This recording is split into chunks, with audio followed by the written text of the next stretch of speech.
Alhamdulillahi Rabbil Alameen. Allahumma salli ala Muhammadin wa ala alihi wa sahbihi wa sallam. One of the ways that we can test the truthfulness or the veracity of any message or any claim to revelation is by examining the life and the behavior of the person who claims to carry the message. In this case, of course, we're going to look at the life of the Prophet Muhammad. May God's peace and blessings be upon him. And we are going to look at the life of the Prophet Muhammad in an analytical sense, in a rational way. We want to ask ourselves or pose three simple questions, or three variant possibilities. The first possibility is that the Prophet Muhammad, or that any person in fact who claims to be a prophet, who claims to be receiving revelation from God, we can apply these possibilities to that individual, or in fact any individual who's making a claim about anything. The first possibility is that that individual is a liar. That individual knows that they are not receiving revelation from God, and they purposefully go out to deceive people concerning this issue.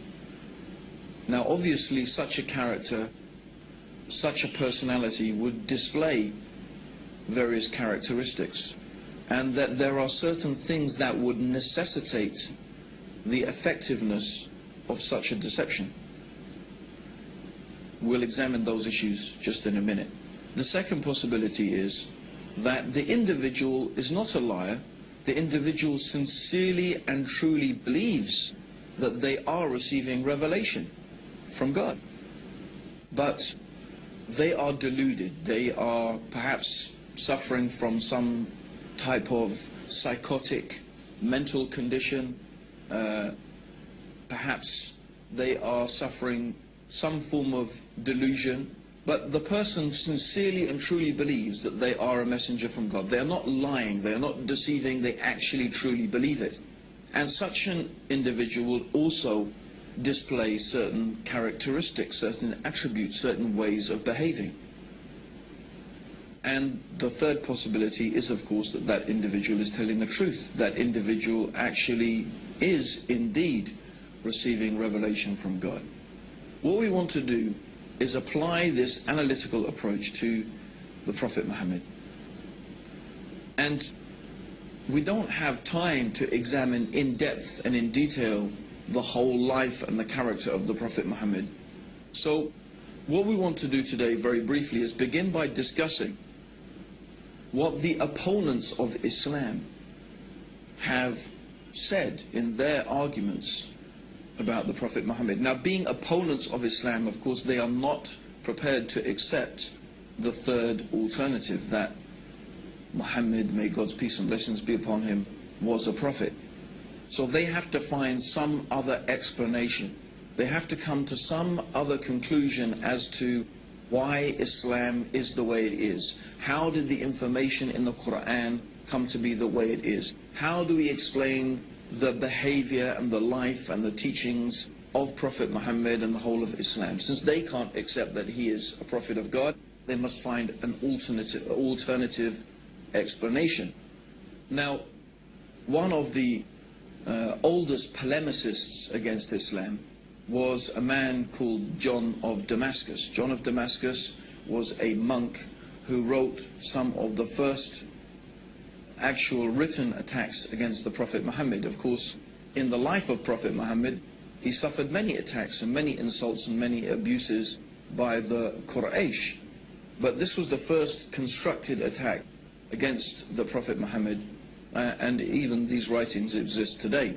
And John of Damascus posited the argument that Muhammad had invented Islam. He was a liar. The whole thing was contrived, the whole thing was invented.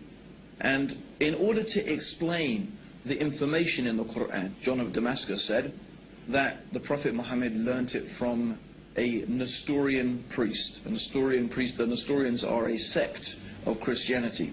And he claimed that all of this information was learnt from a Nestorian priest, and others have proposed the same type of idea, that he had someone from whom he was gathering all of this information, maybe some priest, maybe some rabbis, but anyway, this information must have come from some human source, someone who was well versed, someone who was knowledgeable in religious affairs, in legal affairs, and so on and so forth, who was feeding Muhammad this information. And that Muhammad invented this whole religion for his own personal gain.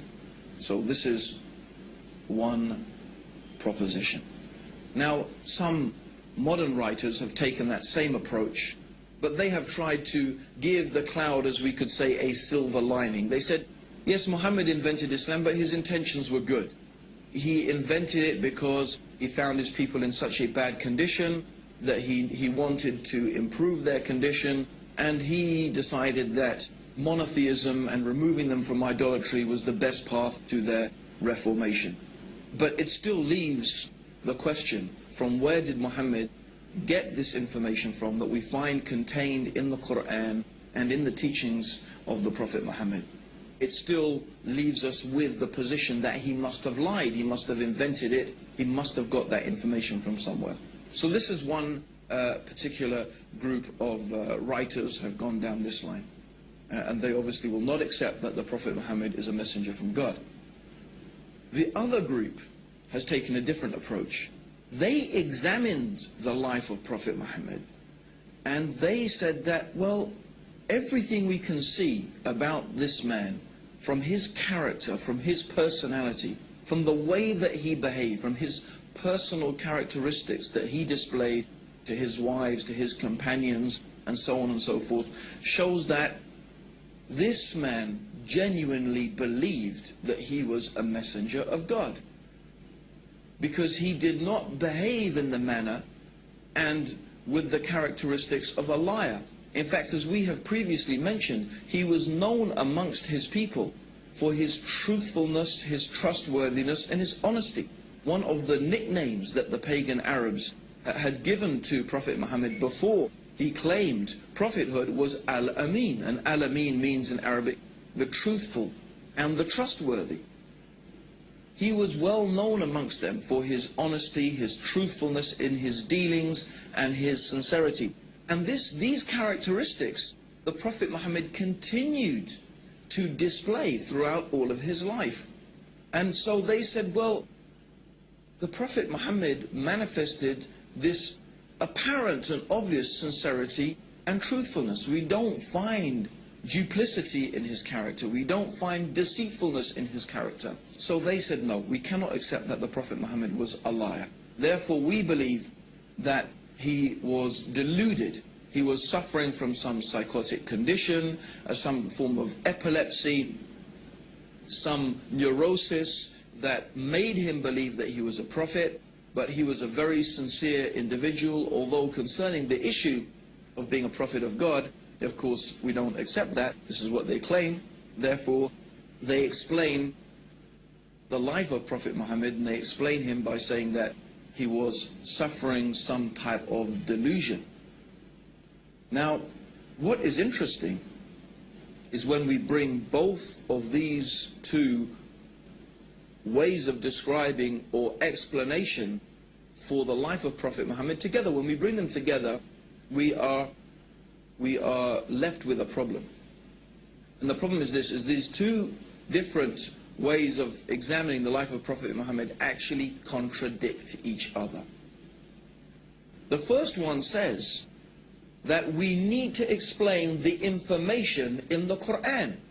We need to explain its deep knowledge of theology, of philosophy, of law, of religion, of history, of science, and all of these things are manifest and clear in the Quran. Where did this knowledge and information come from? These people say, well, the Prophet Muhammad must have learnt it from someone. But the other is that the Prophet Muhammad was honest and truthful and trustworthy.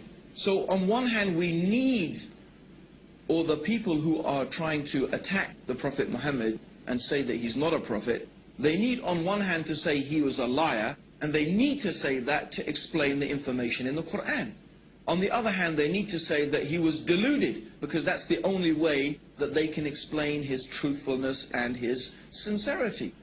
But of course, somebody can't be a liar and be deluded both at the same time. You can't be a liar and be deluded both at the same time. You can only have one or the other. But they need both in order to completely and properly explain the life of Prophet Muhammad. Let's further explain that. If you are deluded and you think that you are a messenger of God, when someone asks you a question, or when you are confronted with a problem, you don't think, oh, let me run off and ask my source of information, my rabbi or my priest who's teaching me things, because you don't need to, because you think God is going to reveal that to you. So a deluded person does not go off seeking information from someone or somewhere, because that